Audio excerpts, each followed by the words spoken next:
Chúng ta đang theo dõi buổi điều trình của bác sĩ Rick Arthur Bright.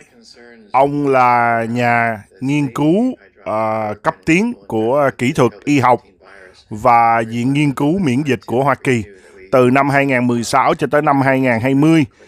Cái sự bất bình giữa ông và Tòa Bạch Ốc về vấn đề sử dụng kiến ninh, sốt rét để áp dụng diện rộng khi được chỉ định, ông đã không đồng ý và ông cho rằng cái thuốc ký ninh này, sốt rét, chưa đủ bằng chứng cho thấy cái sự an toàn của nó để sử dụng cho người Mỹ, cho đại chúng, và sau đó ông đã bị giáng chức và được đưa về làm một cái khu vực mà ông cho rằng đây là sự trả đũa của Tòa Bạch Ốc. Cho nên hôm nay ông đã xuất hiện để mà điều trình trước Quốc hội. Và Quốc hội hôm nay thì chúng ta thấy là Hạ viện là đang được sự quản lý của đảng Dân Chủ.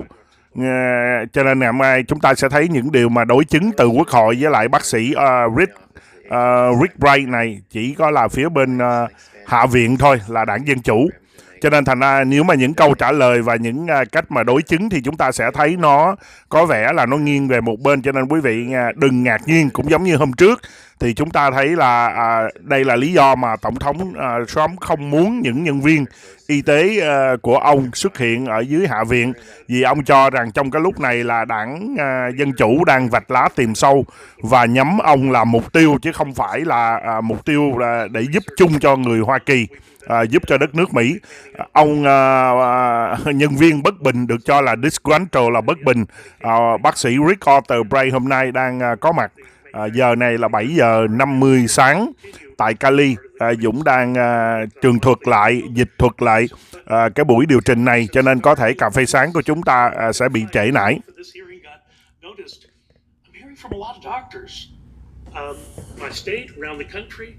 Who have experience using hydroxychloroquine and chloroquine coupled with erythromycin and zinc, and they're reporting significant benefit if it is used early enough in the course and may eliminate the need for hospitalization and ventilatory support. Gentleman's time I don't know if that's right, but I think it's important enough that we should look into it, and would just be interested if you did that as part of your duties at BARDA. The gentleman's time has expired.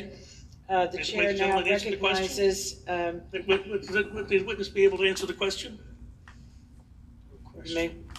So I believe it's important. Thời gian cho mọi dân biểu là 5 phút.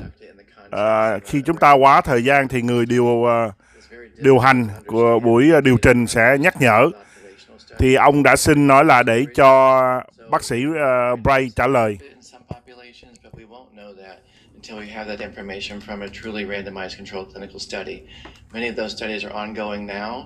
Some of those studies we're starting to see data from, and those studies in those populations tested haven't shown an overwhelming... Nếu mà nói cho công bằng thì Dũng biết là cái buổi điều trình này có nhiều người ở bên phía đảng Cộng Hòa hoặc là có thiện chí với lại đảng Cộng Hòa sẽ cho rằng đây là buổi luận tội, đúng hơn là buổi điều trình.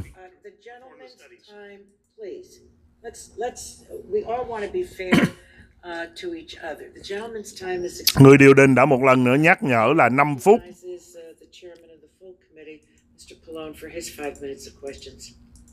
Thank you, Madam Chair. And let me just say, Dr. Bright, thank you for your courage in being here when I was... Xin cảm ơn bác sĩ và một lần nữa cảm ơn cái sự mà can đảm của ông để có mặt hôm nay. I am concerned, Dr. Bright, that the Trump administration does not have plans for a nationwide vaccine program to ensure that once the vaccine... Tôi rất quan ngại là chính quyền Trump không có kế hoạch cho toàn quốc. In other words, I don't want to see the same mistakes by the Trump administration, the incompetence that they had with the supply chain and the testing repeated with the vaccine. Những gì mà họ thể hiện ra cho tôi thấy là cái sự tất trắc của họ ở từ những cái lúc đầu.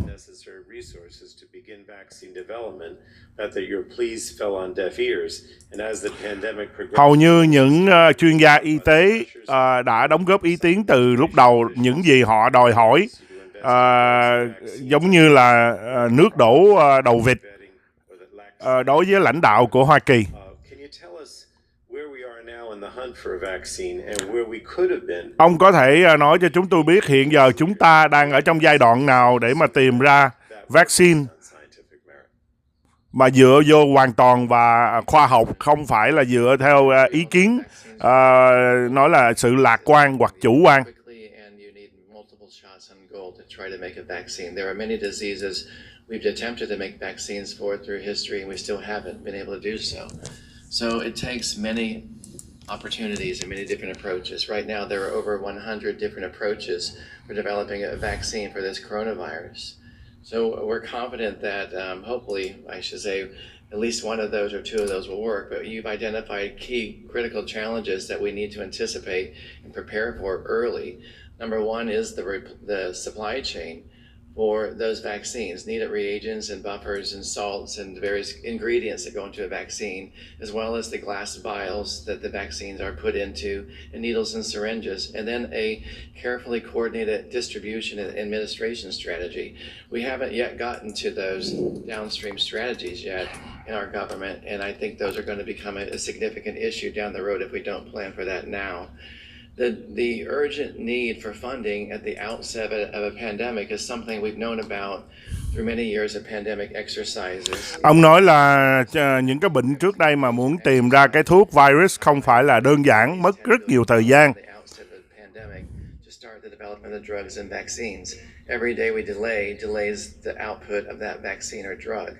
And so in those early days, my first meeting with Secretary Azar, I asked for funding. Những ngày đầu mà tôi ngỏ buổi đã gặp ông Bộ trưởng Y tế, ông Azar, và chúng tôi đã đòi hỏi, chúng tôi nói là cần tài trợ tài chính cho chúng tôi.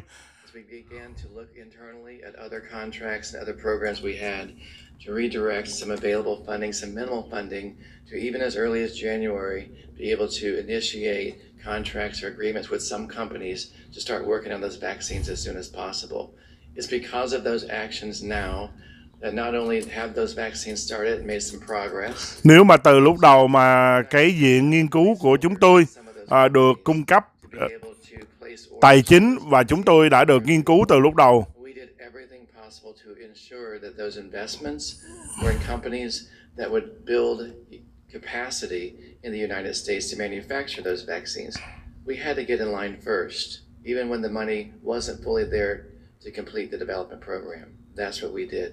And I guess my concern is, nói tóm lại là ông nói là nếu mà những ngày đầu mà Bộ trưởng Y tế Hoa Kỳ đáp ứng lời kêu gọi của chúng tôi thì chúng ta có thể là những quốc gia đầu tiên đã có đầy đủ thiết bị và kinh nghiệm để mà đưa ra vaccine sớm hơn mọi người, thay vì bây giờ là chúng ta sẽ xếp hàng chờ đợi như những quốc gia khác.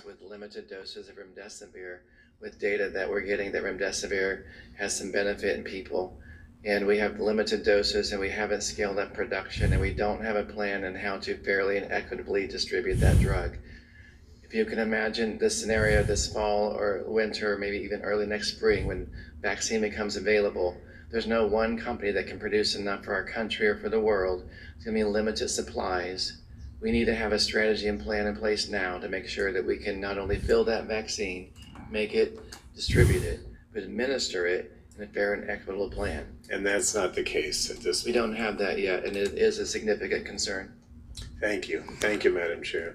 Và ông nói là hiện giờ ông quan ngại những cái điều mà chúng ta cần, nhất là ở phần phía dưới để bào chế, để mà sản xuất cái vaccine thì nó chưa có đầy đủ cơ sở, cho nên ông lo về cái phần đó. Nghiên cứu thì có, nhưng mà tới cái phần mà sản xuất thì nó là một cái vấn đề. Is it BARDA's responsibility to direct the personal protective equipment acquisition, distribution, the PPE?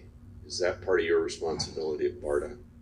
BARDA plays a role in pandemic preparedness for our nation, and we prepare and align. Vai trò của viện nghiên cứu của ông có phải là về bên liên quan tới trực tiếp về trách nhiệm cung cấp thiết bị y tế không? Responsible for procuring those items for the strategic national stockpile. We are aware of those shortages and those needs. What I was doing in my capacity as BARDA director. Dạ, dĩ nhiên là ở trong cái phần đó là có trách nhiệm của viện của chúng tôi, và chúng tôi cũng đã biết là cái dự trữ của Hoa Kỳ đã thiếu thốn, cho nên thành ra lúc đầu tôi cũng đã có đề nghị tới vấn đề tăng cường cái mức thiết bị y tế dự trữ cho toàn quốc. That I think will affect the lives of Americans. Did you raise that concern with people up here on Capitol Hill? And if so, who and when? Nếu mà thiếu thốn như vậy thì ông có nói cho lãnh đạo ở Quốc hội biết hay không? Mà ông nói với ai? Folks in the Strategic National Stockpile and our Critical Infrastructure Protection Program. Not up here. My role is to raise it to my supervisor, Dr. Cadlick. I also. Dĩ nhiên là khi mà tôi lên tiếng là tôi không thể trực tiếp nói chuyện với Quốc hội được, tôi phải nói chuyện với lại sếp của tôi. Tôi hy vọng là trong tương lai là chúng ta tạo cơ hội cho những người như bác sĩ Bray lên tiếng trực tiếp với Quốc hội. CDC put the positive specimen in culture that day, correct? I believe so. I think it's January 20th. Okay. It's my understanding the samples from the virus were made available to the U.S. government, and that the CDC expanded the virus stocks between January 29th and February 3rd and shared the BEI on February 4th to enable broad sharing. Now, according to your complaint, after virus samples were available to the U.S. government from the Washington state case, and potentially even after the CDC's effort to grow the virus and then share with the BEI biorepository, you were still seeking to obtain a sample of the virus, correct? That's true, sir, but we need more than one virus. Right, I'm going to get to that. Why were the strains not available within the U.S. government? Để nói là lúc đầu là ông đã đòi hỏi là chúng ta cần có một cái mẫu virus sống để chúng ta nghiên cứu. Tại sao chính phủ Mỹ lại không có được cái mẫu virus sống đó? Through the BEI resources, then those were distributed to laboratories. Did you ask for the virus sample from Washington State that was part of that? You did? BARDA did. We asked to make sure we had access to those viruses, and they were distributed to the right laboratories and the right companies. And where did you ultimately get the virus that you distributed sample? Some of those viruses came from the BEI resources at NIH, and some of those viruses came from laboratories that received the initial seed from CDC. Okay, that's helpful to know. Tôi đòi hỏi tại vì thường là cái mẫu virus sống này đầu hôm tháng 2 là CDC đã có, và bên Bộ Y tế đã có để đưa qua phòng xét nghiệm của chúng tôi để chúng tôi nghiên cứu về nó, nhưng mà chúng tôi có hỏi nhưng mà không có được cung cấp. Of going after the vaccine, it was that sequencing that really mattered most to get started on vaccine development. And there are other scientists who are very distinguished who believe that the delay in getting the virus sample actually didn't set them back. Is that an accurate assessment, or do you just have a disagreement in that view? And I know scientists disagree, so do we up here. But I'm kind of hearing that having the sequencing really mattered most. And getting the virus important, but did not set them back in proceeding to get the vaccine and vaccine development underway. So China posted the first sequence on January 11th, I believe, or made it available January 10th or January 11th. It's important to understand that the sequence is available. When the base sequence is available, some companies with some technologies can get started with that sequence information. You still are vulnerable because you have another country in their laboratories that post it on the internet or a database of their sequence. So there could still be challenges, especially for national security, about the integrity of that sequence. Yeah, before my time runs out, it's run out. I was just going to ask, did they begin efforts at that time once they got the sequence? The NIH began efforts on a synthetic messenger RNA vaccine candidate. However, without the viruses, you really cannot tell if the neutralizing antibodies elicited by that, or your diagnostics, or your... Bộ Y tế họ tuy là chưa có cái tế bào gốc, cái virus sống từ ở bên Trung Quốc, nhưng đã bắt đầu. Nhưng mà thật sự là khi chúng ta không có cái virus sống thì chúng ta có thể nghiên cứu xét nghiệm, nhưng nó không có hiệu quả bằng khi chúng ta đã có cái virus sống ở trong tay. Đây là một cái điều mà nói là chính phủ Trung Quốc đã bưng bít thông tin và không có chịu cung cấp cái virus sống, cái tế bào sống cho Hoa Kỳ. Thì đây là chúng ta đã đồng ý là Trung Quốc đã bưng bít thông tin luôn cả vấn đề hợp tác với lại Hoa Kỳ và WHO. Thank you.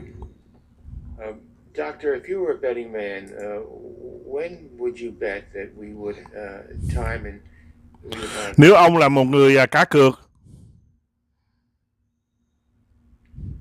That's a very difficult question to answer. I know that there are companies and academic labs working. ông nghĩ khi nào chúng ta sẽ có vaccine? Normally it takes. Câu hỏi này rất là khó trả lời. We've done it faster in emergency situations, but from when we had starting material in the freezer for Ebola. Tôi biết là có nhiều công ty họ đang vận động chạy đua tích cực để mà ra đời vaccine và chúng ta cũng đang được chuẩn duyệt để đốt giai đoạn. Nếu mà chưa bao giờ mà tôi thấy cái gì mà có sớm hơn 18 tháng.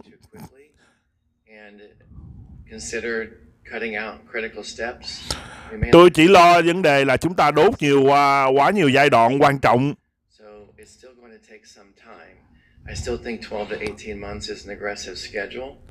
Và chúng ta lúc đó sợ là có vaccine nhưng mà không hiệu quả. Tôi nghĩ là 12 cho tới 18 tháng là thời gian khả thi. It would be 12 to 18 months from when the particular manufacturers first received the material or information that they needed to start developing that. 12 cho tới 18 tháng kể từ lúc công ty dược nhận được cái tế bào mẫu từ CDC hoặc là Bộ Y tế để họ bắt đầu nghiên cứu và xét nghiệm và cho tạo vaccine. 12 cho tới 18 tháng từ lúc đó. Chúng ta cũng biết là một trong 4 công ty của Hoa Kỳ đã bước vào giai đoạn 2 để xét nghiệm lâm sàng rồi. Và họ tuyên bố là cuối năm nay là trễ nhất sẽ có vaccine.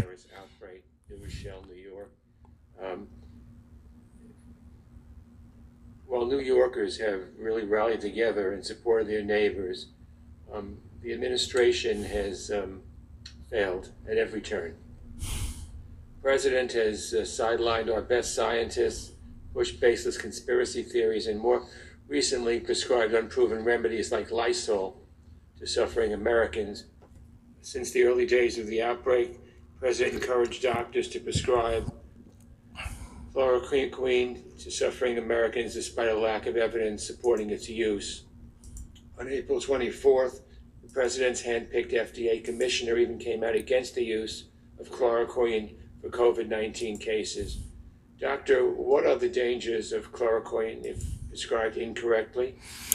Sự nguy hiểm của ký ninh, sốt rét nếu mà không sử dụng đúng hoặc là không đưa đúng cho bệnh nhân thì tác hại của nó như thế nào?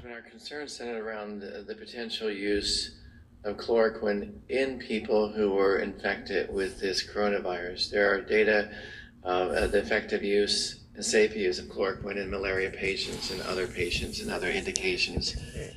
We also knew that there were potential safety risks with chloroquine to cause irregular heart rhythms.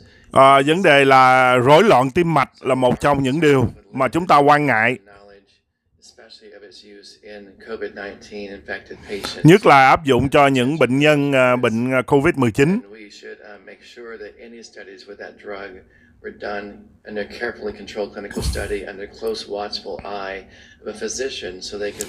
Khi áp dụng cho bệnh nhân COVID thì phải có bác sĩ quan sát chặt chẽ.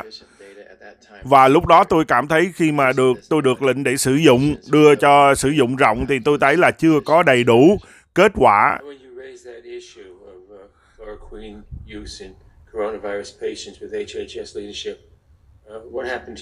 Khi ông phản bác cái quyết định này với lại bên Bộ Y tế thì ông bị gì? I believe part of the removal process for me was initiated because of a push back that I gave. Tôi nghĩ là tôi bị giáng chức tại vì tôi bất đồng quan điểm với lại Bộ trưởng Y tế. Americans that were not under the close supervision of a physician and may not even be confirmed to be infected with the coronavirus. The scientists at FDA, BARDA, and NIH and CDC worked hard to switch that to an emergency use authorization with strict guardrails that the patients would be in a hospital. Và lúc đó tôi chỉ đồng ý cho sử dụng là những bệnh nhân nào mà đã xét nghiệm là đã nhiễm COVID và phải được sự quan sát chặt chẽ của bác sĩ, chứ tôi không đồng ý với quyết định là sử dụng diện rộng và thậm chí là còn là to bác sĩ cung cấp cho bệnh nhân sử dụng, thì cái đó nó quá nguy hiểm. To flood New York and New Jersey with this drug, regardless of the EUA. And when I spoke outside of our và lúc đó là mục tiêu là muốn đẩy cái thuốc này qua thị trường của New York và New Jersey theo diện rộng, thì tôi cảm thấy nó là một cái điều mà không thể áp dụng được, và tôi cảm thấy là không đúng. Và sau đó tôi phản bác lại, thì sau đó là tôi đã bị giáng chức và đưa tôi qua làm một cái viện khác, viện nghiên cứu khác. Reading through your complaint, I just kind of want to point out, I think the chairman said earlier, talked about the lack of urgency and implies the president's lack of urgency. I think most of my constituents want to know that things are getting done. Ông nói từ lúc đầu là lãnh đạo của Hoa Kỳ không có cái vấn đề khẩn cấp. Chắc là ông đang muốn áp dụng, ông nói là Tổng thống Trump là không có khẩn cấp. So if they're not accepting your recommendation to them, I think fairly surmise they're not passing that on to the White House. So the president's probably unaware of what you're putting forth, because it says, and reading from your complaint on page 23, fortunately, White House trade advisor Peter Navarro shared Dr. Bright's sense of urgency. So that's in your sense of urgency. So talking about the urgency in the White House, so you have a meeting with him on Saturday. He calls you back in on Sunday. You prepare your recommendations in a memo for Mick Mulvaney, Chief of Staff, so essentially the president. And then, so you get around the leadership of HHS, meet essentially with the president, with Mick Mulvaney, and it says, you have the meeting with Navarro on Saturday, the memorandum of Mick Mulvaney on Sunday, and on Monday, it says the National Security Council Policy Coordinating Committee met and directed Dr. Callaghan and HHS to implement Navarro's recommendations. Dĩ nhiên là ông nói chuyện với lại cấp trên của ông là bác sĩ Navarro, và bác sĩ Navarro đã gặp bên tòa Bạch Ốc, có nghĩa là những gì ông phần tư vấn của ông đã đưa tới sếp, và sếp của ông đưa lên tới tòa Bạch Ốc, coi như là tổng thống đã nhận được.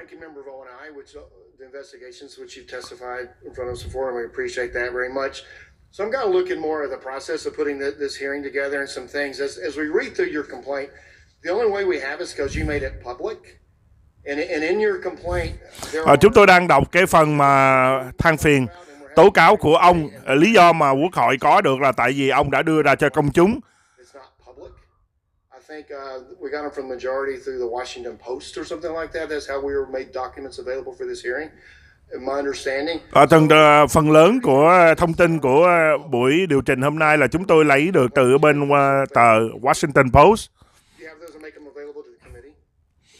Những cái thông tin, những cái than phiền của ông nội bộ, ông có thể đưa cho Quốc hội được không? Ủy ban điều trình hôm nay, chúng tôi muốn có tất cả hồ sơ đó. Yes, we will take that under advisement and get back to you. Người cố vấn cho ông bác sĩ Bright nói là chúng tôi sẽ suy nghĩ lại và sẽ cung cấp cho Ủy ban điều đình.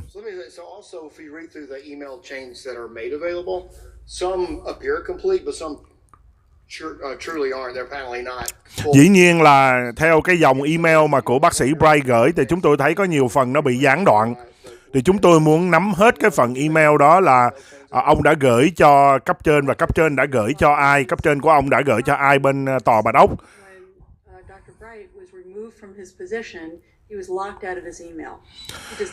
Khi bác sĩ Bright bị giáng chức là ông đã hoàn toàn đã bị luôn cả phong tỏa email của ông.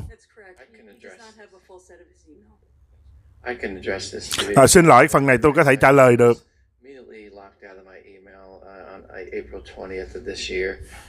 Ngày 20 tháng 4 là tôi đã bị khóa khỏi tài khoản email của tôi sau khi tôi bị giáng chức. in my complaint, as detailed as I could be, for the Office of Special Counsel to be able to conduct an investigation. I believe as part of their investigation, they'll be able to access those emails and individuals to get a full story and get the full information so they can get to the bottom of it. It would have been helpful for us as well.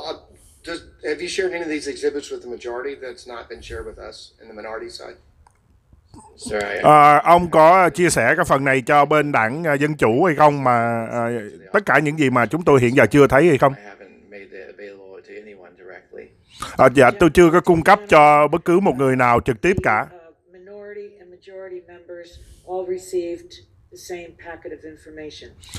Hai bên lưỡng viện, Cộng hòa và Dân Chủ đều có được tiếp nhận hai bộ hồ sơ.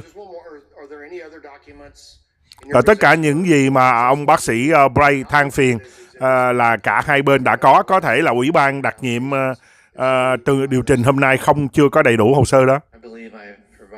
The information I have available to me at this point, if I had access to my email from HHS, there might be additional supporting information in that. Dĩ nhiên nếu mà tôi còn cái email từ cái ngày tôi làm việc cho Bộ Y tế thì dĩ nhiên chúng tôi có nhiều bằng chứng nữa, nhưng mà tới hôm nay thì tôi không biết là còn bao nhiêu email còn ở đó và bao nhiêu đã bị xóa đi rồi. Thank you, Chairwoman, and to you, Dr. Bright. Thank you, sir, for coming today. And cảm ơn bác sĩ Bright.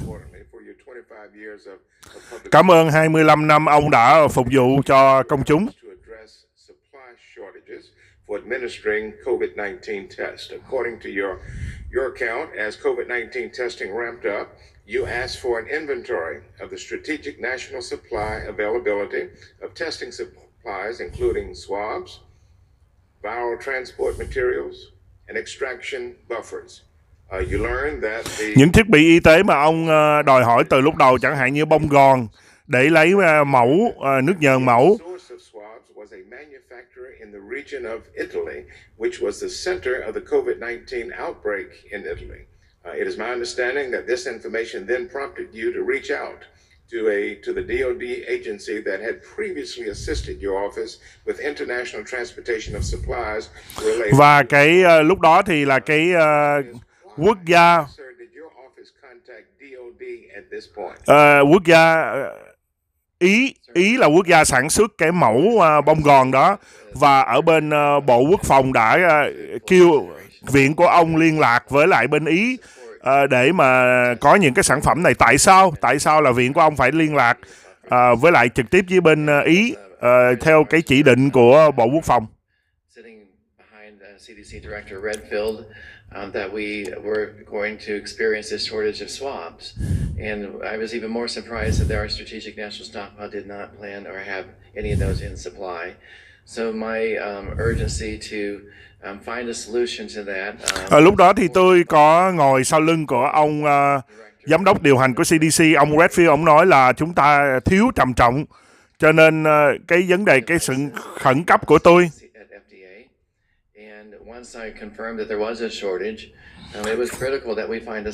Khi mà tôi đã khẳng định là cái kho dự trữ của chúng ta đã thiếu trầm trọng, work with them to ship doses of Ebola vaccine from Germany to the United States so it can be filled rapidly to respond to the outbreak in Africa.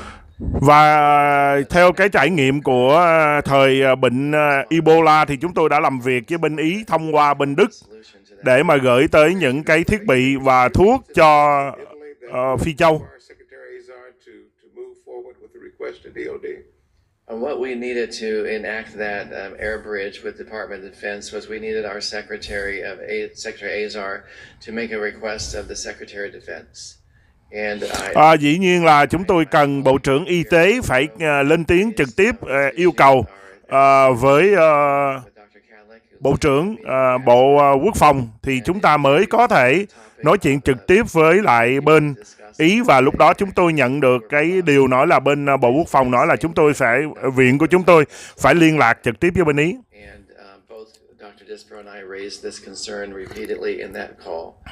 So knowing that it was critical and time sensitive,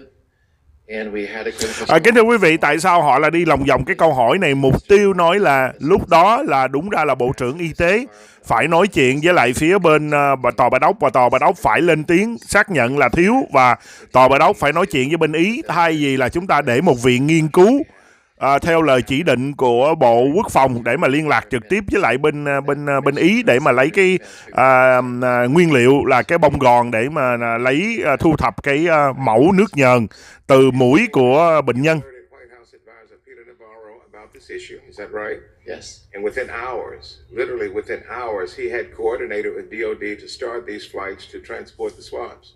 Yes. Và tôi đã nói chuyện, ông nói là trong vòng thời gian ông nói chuyện với sếp của ông, và sếp của ông đã nói chuyện với lên Bộ Quốc phòng, và Bộ Quốc phòng đã liên lạc với lại bên Ý để lấy để có những cái cung cấp này, đúng không? Những cái nguyên liệu này.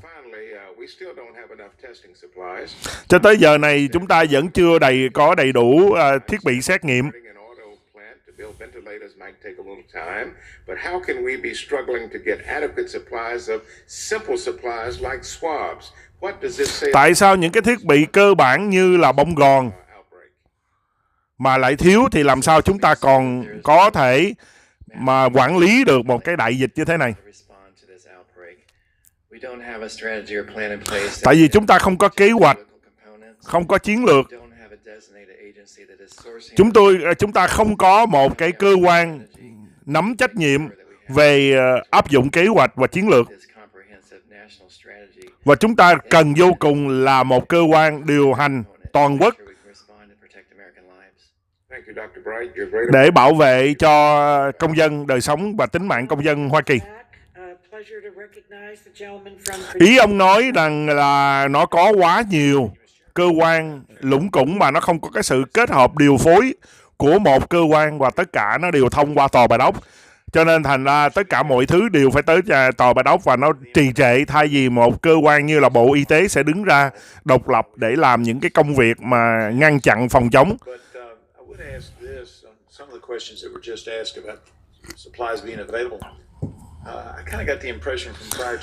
Kính thưa quý vị, cái cách của họ hỏi, họ không dám trực tiếp giáng tội cho ai, nhưng mà mục tiêu là họ đưa ra những cái suy nghĩ, những cái tư duy để cho chúng ta tự ráp lại những cái mảnh vụn. Cho nên thành ra cái cách của Dũng chuyển dịch là để cho quý vị thấy là cái phần mục tiêu của họ là cái gì, và bác sĩ Bray có thể nói cái gì. Nãy giờ chúng ta thấy là không ai dám đề cập tới tên của Tổng thống, chỉ nói tới là cấp trên, cấp trên, cấp trên.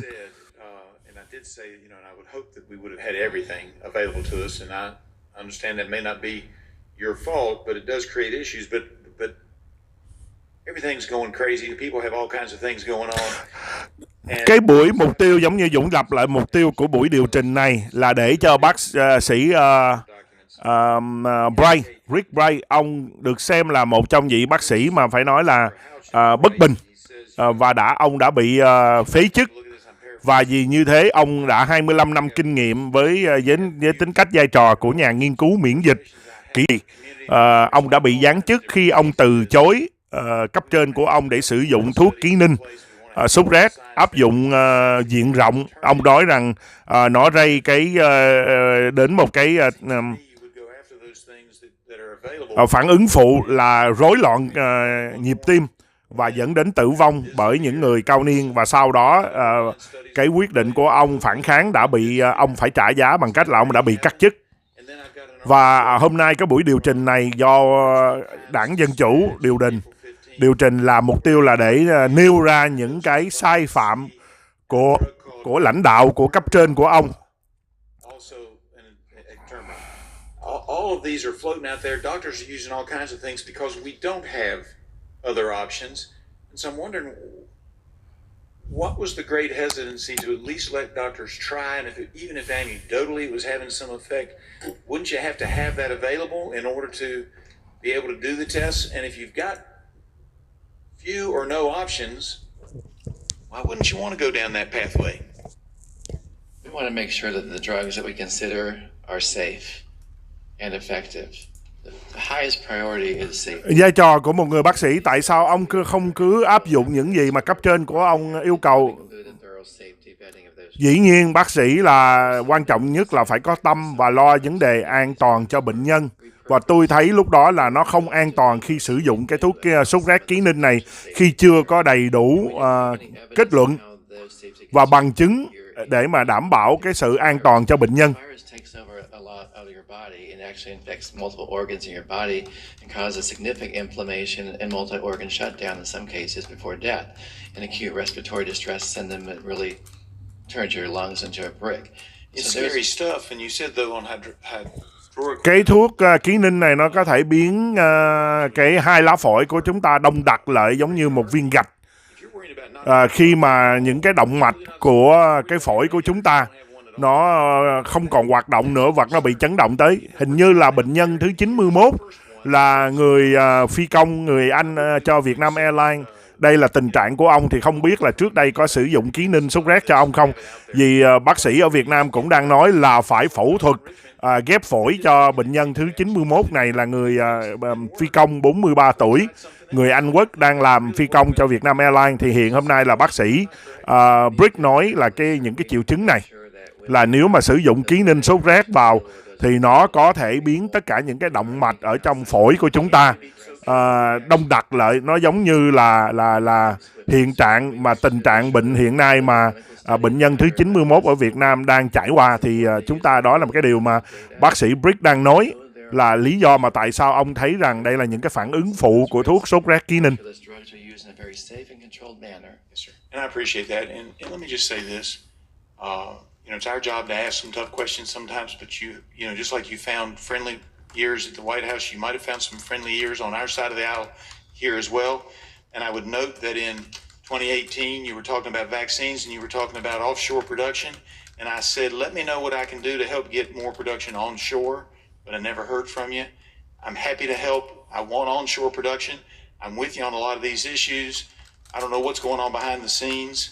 We've got to investigate that. Today, unfortunately, was not the day to do that investigation. We don't have enough information. A lot of stuff is not here for us, but don't hesitate in the future. If you see something, let us know on both sides of the aisle. What's going on? Ở trong tương lai nếu mà có chuyện gì mà ông thấy bất bình và cần báo động, lên tiếng thẳng trực tiếp với Quốc hội, không cần phải đi qua giai đoạn mà với lại sếp của mình rồi đi theo cái con đường mà truyền thống như thế này.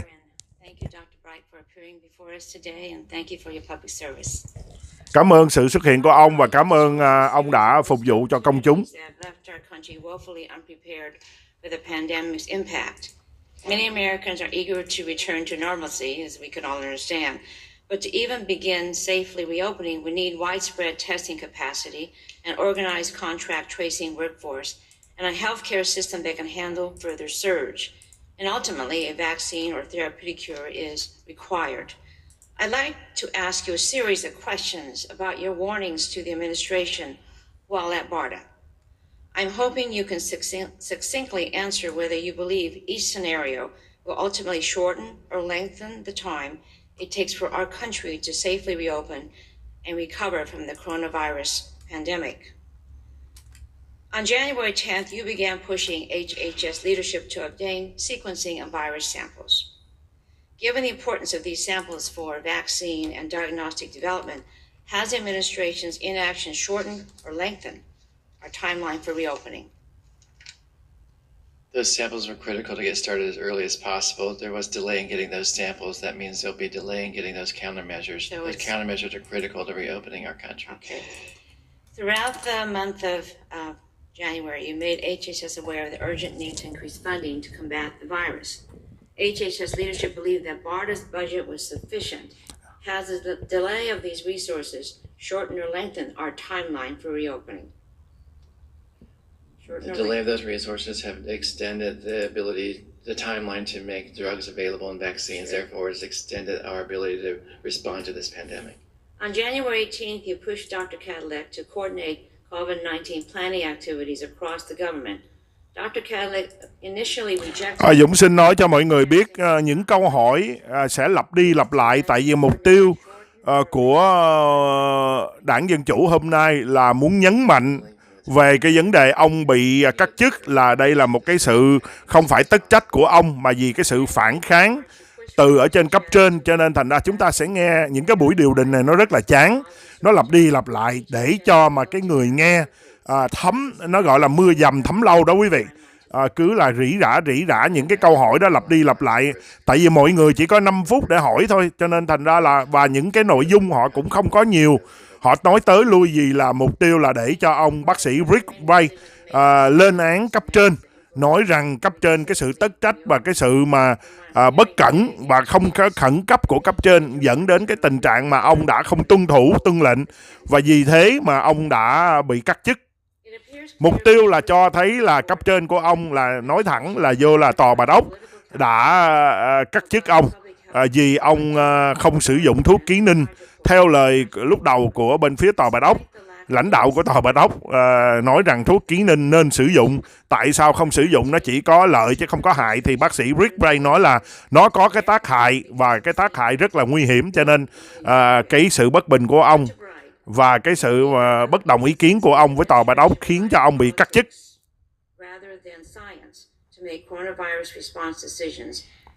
Cho nên khi quý vị nghe Dũng chuyển dịch, Dũng chỉ chuyển dịch nội dung chung và Dũng không chuyển dịch từ lời đối thoại của họ nha quý vị. Những người nào mà quý vị quen với lại cách chuyển dịch của Dũng rồi thì quý vị nắm bắt nội dung.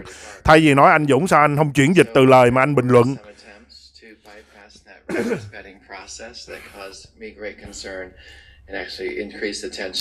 Dĩ nhiên là lý do mà tôi bị cắt chức, tôi không phải nói là tôi không sử dụng thuốc ký ninh, mà tôi nói là cần phải trải qua giai đoạn sàng lọc là vetting để mà có được bằng chứng chứng minh là cái thuốc ký ninh sốt rét này nó an toàn, hoặc là phản ứng phụ, nhưng mà cái phản ứng phụ nó không sinh ra dẫn tới vấn đề nguy hiểm tới tính mạng.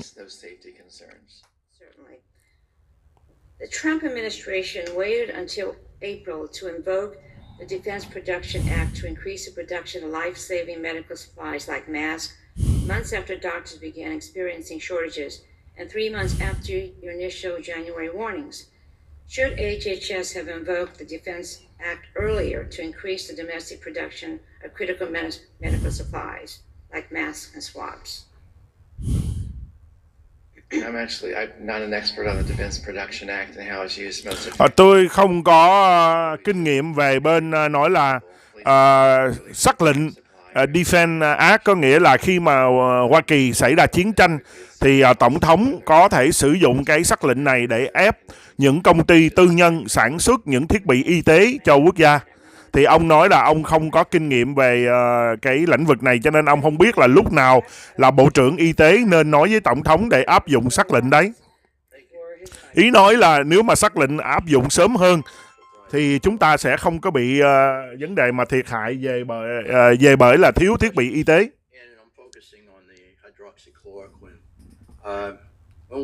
When was the potential use of chloroquine and hydroxychloroquine as treatment for the COVID-19 first brought to your attention, sir? I believe it's probably mid-March. Khoảng giữa tháng 3 là tôi được nhận lệnh để sử dụng thuốc ký ninh, và khoảng giữa đó.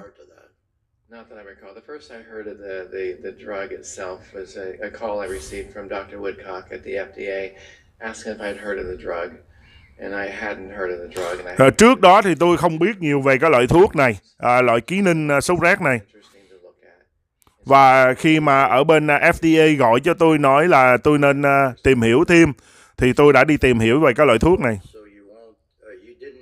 you weren't aware of any news articles and research papers in January discussing the potential benefits of the drug? I heard anecdotal stories and reports. Vậy là ông không có đọc thông tin gì về cái mặt phải, mặt trái của cái loại thuốc này trước đó? I tried to track the media and the scientific journal as well. However, I rely on the guidance of the science within HHS. And the first I'd heard of that was from my colleague, Dr. Woodcock at the FDA. Và dĩ nhiên là vai trò của tôi là không có đọc báo chí hoặc là tin tưởng thông tin của báo chí. Chúng tôi phải sử dụng thông tin bằng chứng chính thức. Thì lần đầu tiên có bằng chứng mà tôi nghe là từ bác sĩ Woodcock từ ở bên FDA. Và sau đó thì tôi mới đi tìm hiểu. What was your reaction personally? Did you think it was something worth pursuing initially when you heard from Dr. Woodcock? Cảm nhận của ông lúc nào sao? Ông nói là nên đi tìm hiểu. Tôi tin tưởng vào cái nhận định của đồng nghiệp của tôi, bác sĩ Woodcock ở bên FDA, cho nên khi tôi nghe tới là tôi nghĩ là nên đi tìm hiểu và nên nếu mà nó áp dụng được thì nên đưa vào xét nghiệm lâm sàng.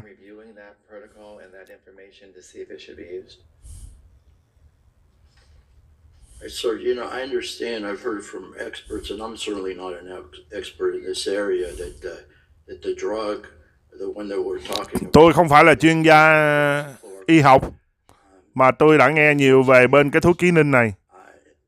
First of all, timely, because I understand there's a window there as far as the patient, the efficacy of the drug. Nếu mà có thể tôi đúng, có thể là không. Theo những gì ông nói là có một cái khoảng thời gian nào đó bệnh nhân có thể áp dụng cái thuốc này và áp dụng khi mà có sự quan sát của bác sĩ. Ông có thể nói thêm là cái khoảng thời gian nào mà bệnh nhân áp dụng được và tới lúc nào đã không nên áp dụng.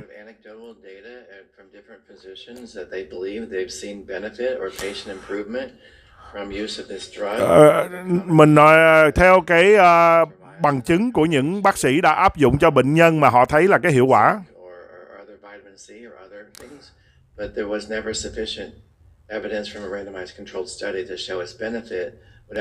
Chỉ có những cái bằng chứng của những bác sĩ trị liệu cho bệnh nhân riêng, chứ không có một cái bằng chứng cụ thể từ bên Bộ Y tế hay là bằng chứng cụ thể cho thấy là cái hiệu quả của nó.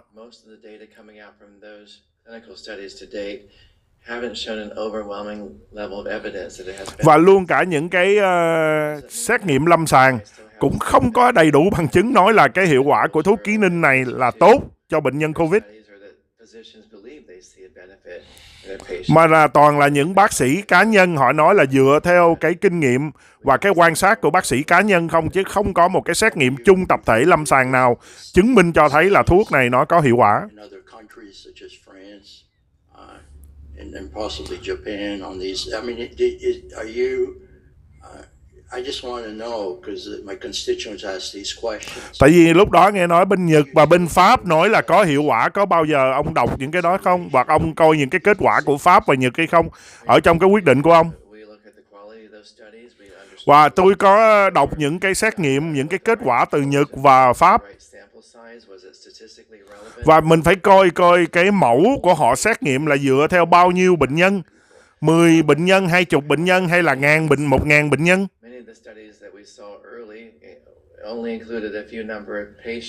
Và những cái xét nghiệm mà chúng tôi thấy là những cái nghiên cứu của họ là chỉ một nhóm người nhỏ thôi, không đầy đủ.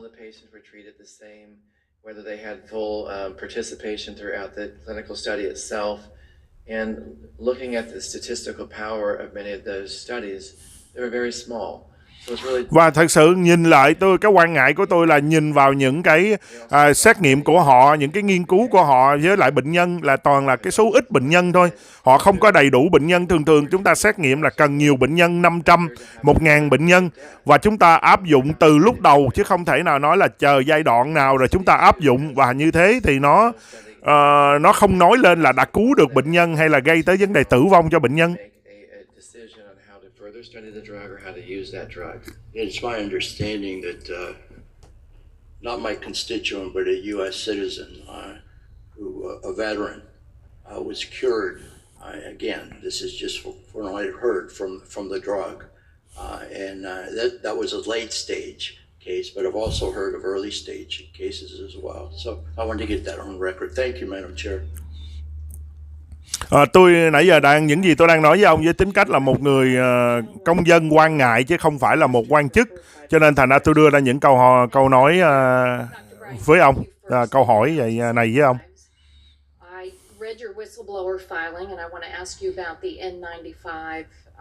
Tôi có đọc cái bài than phiền của ông, bài thổi còi của ông về cái khẩu trang N95.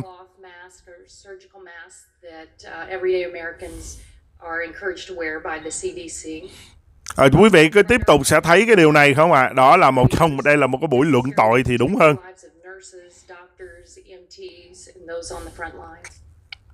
Yes, they're required essential personal protective equipment. Theo Dũng thì đây là cái lúc mà chúng ta chưa cần tới cái giai đoạn này. Cho nên thành ra là nó phản tác dụng. Đây là cái lúc mà nhà chúng ta, tuy là Hoa Kỳ là không có cháy ngùn ngụt nữa, nhưng mà lửa nó vẫn còn ngúng. Và đây là lúc mà chúng ta chữa lửa. Cho nên thành ra đối với bản thân Dũng thì Dũng có thể cho thấy rằng đây là những cái buổi điều trình mà không cần phải công bố, có thể là điều trình giữ cái tư liệu đó. Rồi sau khi mà mọi sự lắng động xuống, chúng ta có thể dùng những buổi điều trình này để mà đưa ra xem coi cái lỗ hở của chúng ta ở chỗ nào và chúng ta canh chỉnh lại. Còn những cái buổi điều trình này mà đưa ra trên kênh truyền thông toàn quốc thì nó chỉ mang cái tính cách chính trị hóa cái đại dịch này và đổ lỗi nhiều hơn. Đó là quan điểm của Dũng. Dũng không phải nói là không cần, nhưng mà Dũng nói là với cái mục tiêu mà điều trình lúc này và đưa ra cho công chúng thì nó không có giải quyết được vấn đề là giảm thiểu đi cái mức thất nghiệp, giảm thiểu đi cái mức nguy hiểm của Covid, hay là tăng tốc đi cái mức độ để mà tìm ra vaccine. Đó là 3 điều mà hiện giờ là đang quan trọng. Nhưng chúng ta cũng biết đây là cái mùa này là mùa bầu cử, cho nên cả hai ở bên phía tổng thống Trump, ông ở bên đảng Cộng hòa thì hai mục tiêu của họ là vấn đề là Obamagate và vấn đề là Trung Quốc, lỗi của Trung Quốc. Còn bên phía dân chủ thì làm bằng mọi cách để mà gấp lửa bỏ vào tay của tổng thống, nghĩa rằng tổng thống phải chịu trách nhiệm, không thể nào đổ lỗi cho Trung Quốc. Vì đây là cái mùa bầu cử và chúng ta thấy còn có vài tháng nữa thôi, cho nên hai bên không thể nói là hai đảng không có chơi trò chính trị. Đây là cái trò chơi chính trị. Và Dũng nói là chúng ta không nên ghét những người tham gia, những người trong cuộc chơi, mà chúng ta nên ghét trò chơi. Vì khi mà họ đã tham gia, họ đã vào cuộc chơi là họ phải làm đúng cái vai trò của họ.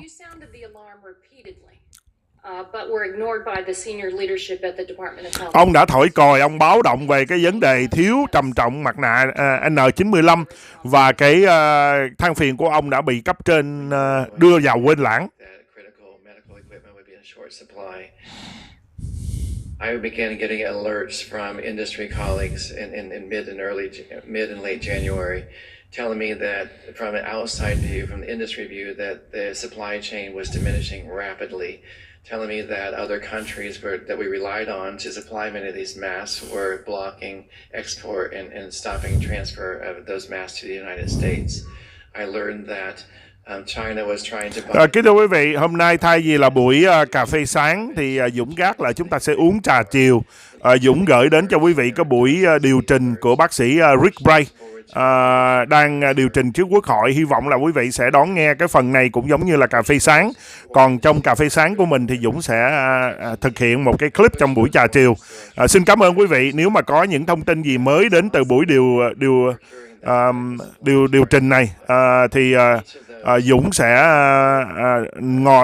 gửi đến thêm thông tin cho quý vị, cho nên hy vọng là quý vị sẽ xem cái buổi điều trình này của bác sĩ. Xin chào quý vị.